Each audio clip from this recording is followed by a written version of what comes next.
In this area of YouTube, the alt-right are running the show. Now, I'm not saying the alt-right runs Google just yet. I need a couple more pins for my conspiracy ball on that one. However, the alt-right's conduct on YouTube has allowed them to take the political social commentary sphere we find ourselves in as their hostage, and make it extremely difficult for people to effectively oppose the alt-right online, especially in video format. In this video, I hope to go through several of the ways the alt-right games the system on YouTube to silence opposition.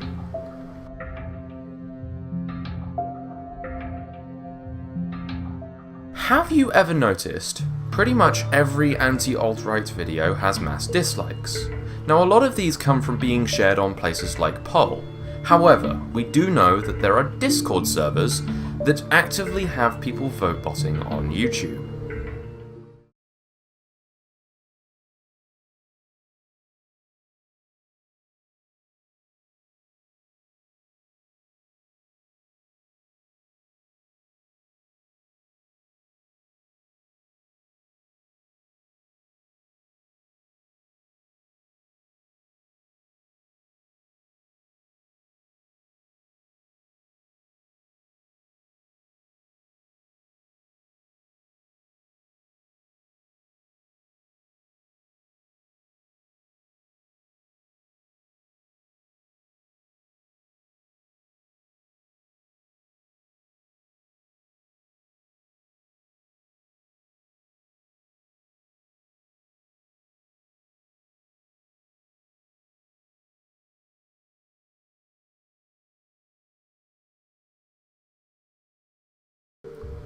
This is from the former Reconquista Germanica server. They had a strictly militaristic structure inside the server. Yes, these kids were barking orders at each other, and they based it on ranks in Nazi Germany and had ranks like Paladin. The laughing. They would use multiple accounts, up to something like 100 each. So basically, 1,000 dislikes could come from just 10 or 20 individual people. That nasty comment from an alt-writer that got 300 likes, maybe only 3 people actually pressed like on that. Generation Identity was heavily connected to the scheme. They were the ones who allegedly sent the handbook on how to create mass accounts, and Martin Sellner was a VIP in the server. Now, we know that there's likely also a lot more servers like this, since there are rumours of English speakers doing similar stuff and having been the original source of these tactics in the first place. So basically, the alt-right are exploiting YouTube to affect the analytics of videos they like and dislike, giving them an entirely artificial advantage and pushing their videos to more people and making videos against them look worse.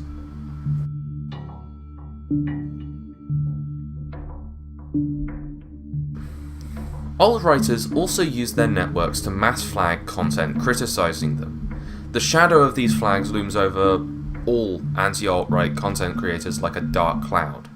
ContraPoint's video criticizing white nationalism was flagged down, forcing her to re-upload and remake the video. Sean's video criticizing the Great Replacement was mass flagged by Poll before being reinstated by YouTube. Kraus and T had one of his videos on race realism taken down, only to have Sargon mirror it and that mirror to also be flagged off. Three Arrows is also well known for his video criticizing the alt-right being flagged off of YouTube. I've also had to deal with it. Several of my videos have been flagged off, including a recent mirror of a video that will be discussed later, a video criticizing Mouthy Buddha's Jewish question series, a video on making fun of a white nationalist for not being white, and a chat with another YouTuber. I was also hit with a false DMCA claim by Millennial Woes for criticizing him in a video. We'll be talking about him later. Criticizing the alt-right actually puts you more at risk for mass flagging than actually making alt-right videos. Mass flag brigades are actively trying to shut down any criticism of the alt-right.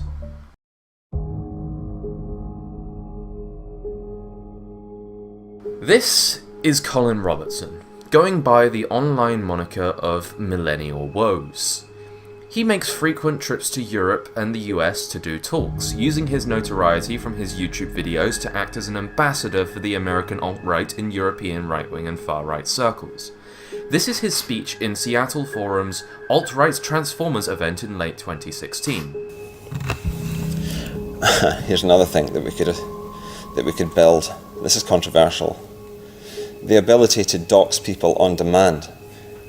And I think we should be able to threaten them. We should be able to say, go ahead, but here's your address, and here's your phone number, and so on. Here's your date of birth. We should be able to do that, if we can.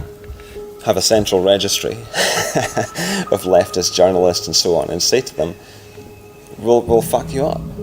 What Woves has suggested here is not an uncommon goal in alt-right circles. It's just rare for them to be so public about their intentions.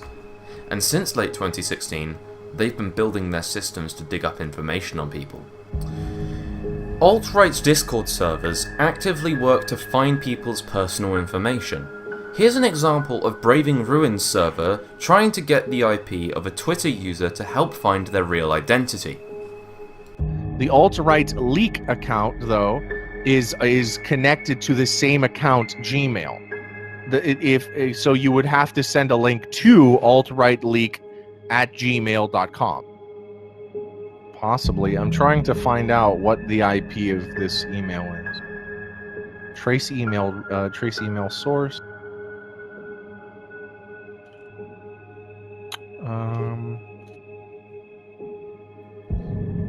No. The thing is that it's using the Gmail IP. I'm trying to ping the actual IP of the owner of this email. Does anyone want to use their Google Drive and basically use a Google Drive share for an image and send him that with an IP grabber link? Opponents of the alt-right are being doxed constantly. It's almost a guarantee for it to happen at this point. Doxing from alt-righters is so rampant that it's not just opponents that have to deal with it.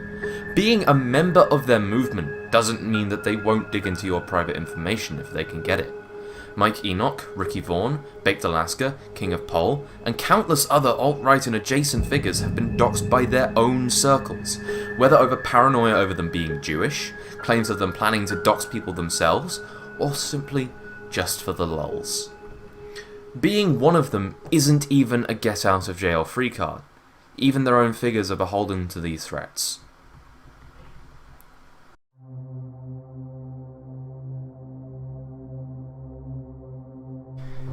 There's countless examples of the anti-social justice sphere being infiltrated and bullied into not going after the alt-right. But I'm going to focus on one example and use it as a case study. This part of the video is partially inspired by a video I mirrored a few days ago that got flagged off of my channel, and as an update on that video, after my failed appeal I contacted Trusted Flagger and he appealed the video too, also to no avail. So I have a strike on my channel for the next 3 months, so I can't livestream now. According to YouTube, criticising harassment and bullying is somehow harassment and bullying. GG YouTube! Kraut's anti-alt-right Discord server was infiltrated originally by Jean-Francois Gariepi, a failed scientist, who wanted to first push Kraut towards race realism, but as it became more obvious he was a white nationalist, Kraut's server then kicked him. So someone sent in Argon from Reconquista Germanica, who impersonated a scientist and tried to feed the server fake info on anti-race realism stuff. That dumb Operation Mincemeat thing that was in the Kraut server for about a day until Jajone told them to stop being stupid LARPers, well, the alt-right actually did that plan. Which one were people outraged about? Which one got the YouTube attention? There was at least one other person in the server who was an alt-right infiltrator, who went by Joaquin. These people, along with Zeph and The Guardian, secretly recorded us and ended up either posting these recordings, sending them to others who did, and in one case, attempted to blackmail us. Literally, for being in the server, people had been threatened with doxing, had family members contacted, and so a lot of them were scared. I'm not gonna name names, but a few anti-social justice types did condemn Kraut's server publicly, even though they told him privately that they know he did nothing wrong. And the thing is, this is why the anti-SJWs are in such a bad position to fight the alt-right at the moment. because the community is so full of infiltrators and crypto-fascists. They make friends quickly, get info on you, try to work out your weaknesses and the best ways to fuck with you, and then use these as tools to keep people in line. If you start criticizing or disavowing certain protected figures, then you will find a slew of whisper campaigns inside the community trying to make people suspicious of you and turn friends against you. And some cryptos will play good cop, while the open ones are harassing people that step out of line. A lot of these YouTubers are basically in an abusive relationship with their own community. They rely on it for social interaction, they have an income coming from it, and people have enough dirt and information on them to make life hell if they need to. So a lot of YouTubers just kiss the ring. They pay the mafia, because they're not activists or freedom fighters. They're mostly just painfully average people with opinions on the internet. They weren't cut out for this. Nobody knew how to deal with the alt-right, and even if they did, the infiltration came too quick for them to even realise it was happening. But back to the Kraut server. So this part needs a little bit of explanation. We had a system in the server where we would watch a video from an alt-writer and then have the scientists explain the flaws of what they said, and then discuss how to best explain that to someone who didn't understand science very well. These were all recorded so Kraut could go back and refer to them while doing research for his video.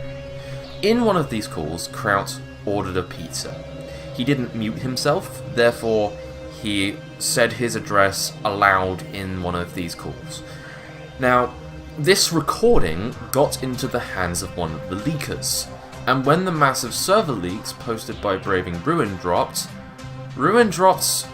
all of the research calls in a mega file.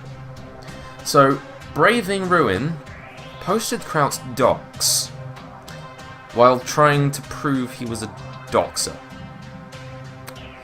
Now, either he didn't listen to these recordings and just posted them online without any regard for privacy or what was in them, or he knew what was in them and posted them online intentionally to dox Kraut.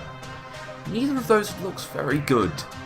But the first really begs the question, if he didn't know what was in them, why did he post them in the first place?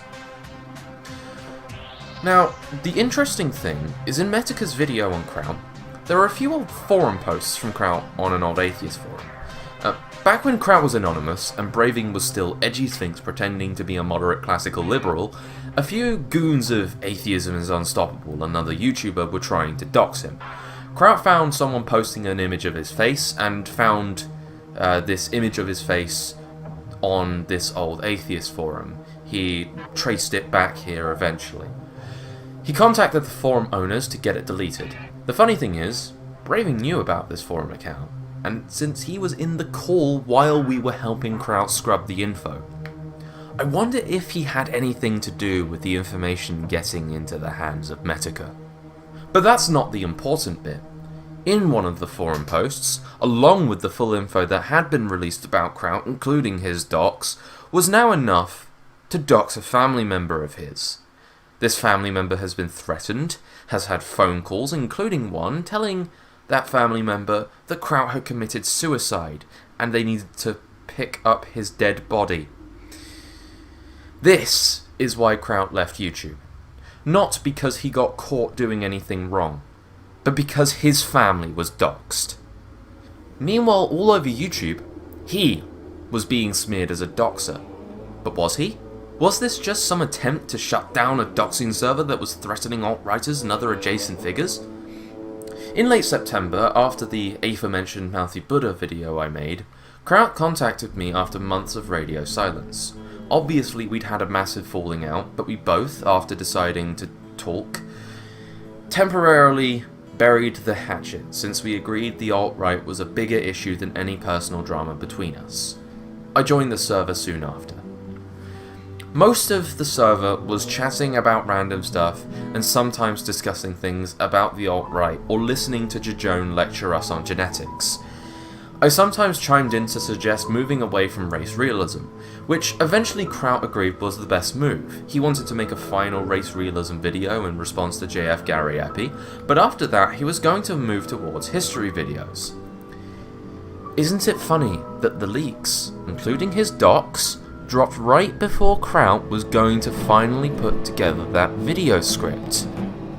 Isn't it? So who did Kraut actually dox? There's only about 3 people the alt-right have accused Kraut of doxing.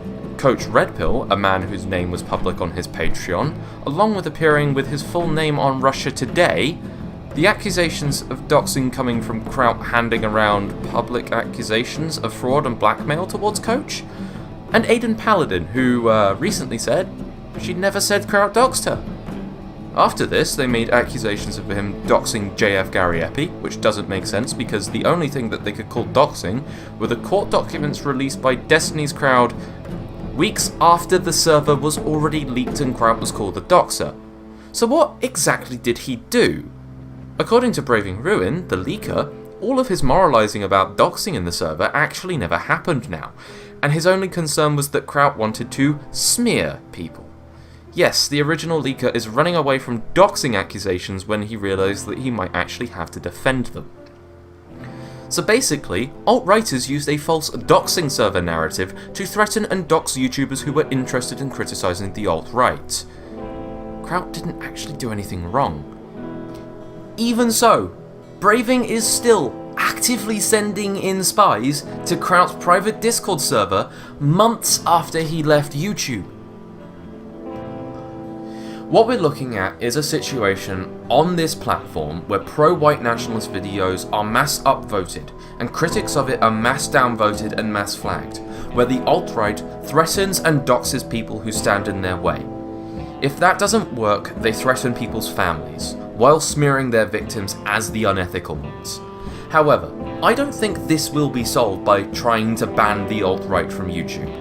Platforms of this size are mostly moderated by algorithms, and these algorithms have already shown themselves to effectively harm anti-fascist content more than alt-right content. Not to mention, their subculture of sensitivity to censorship makes banning their videos more counterproductive than anti-fascist ones, since it gives them an opportunity to signal boost them. Attempts to crack down on the alt-right will only amplify the problem. We need to build actual momentum against the alt-right. Criticize them, show them how they're wrong and unethical, how their ideas don't hold up to scrutiny, and do it on topics that they're not comfortable with. Discuss the problems with the ethno-state, expose the more extreme bigotry in their groups, make fun of their conspiracy theories and their own hypocrisy on their values, show the real-world effects of their movement's existence, and call out their horrible tactics. The only reason they can shut their critics down so easily is because there's so few of us. The more people there are, the harder it will be for them to do that. The alt-right aren't running Google, but they run YouTube like a mafia. At the moment, they run the show. Let's change that.